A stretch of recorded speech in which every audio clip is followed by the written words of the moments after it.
ઓલા તમે વિડીયો જોયા ને રીકન્સ્ટ્રક્શન કરે એ કેમ હાલે?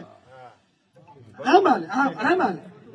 પછી ઓલા જેલમાં જવાનું હતું ને એટલે આમ કે હાલો ને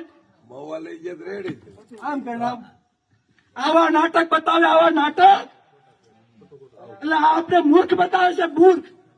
એટલે આમાં તો પોલીસ પ્રશાસનની ઇજ્જત જાય છે અને આ ગુજરાતની અસ્મિતાને છે ને આ લોકો દાગ લગાવે છે, દાગ.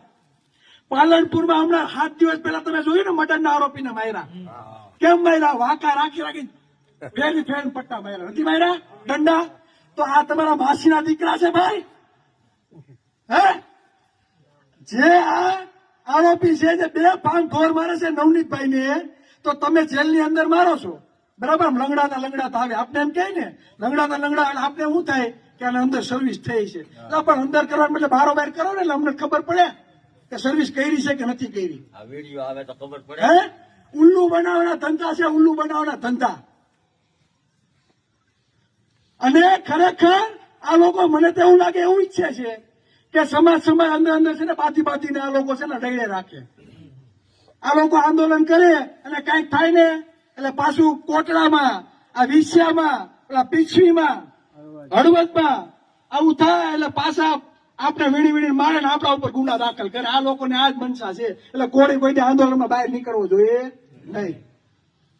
દાદાના કુટુંબમાં એક દીકરા ઉપર 300 હાથ થાય હોય હુલરમાં, દાદા તમારા પરિવારના બીજા દીકરાને તમે આંદોલનમાં જવા દો?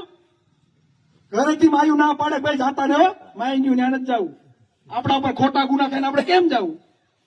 બધી જગ્યાએ ગાલી દીધા, ત્યાં 500 થી ઉપર ખોટા ગુના દાખલ કરી દીધા. તે 500 તો ફિટ થઈ ગયા ને, બીજી વખત આવે આંદોલન કરવા? સમજો આ ખેલ બધું હશે ને ચિરાગભાઈ, કઈ કે એટલે માની નથી લેવાનું. તર્ક સાથે આગળ વધવાનું છે કે ખેલ કેવા થાય છે.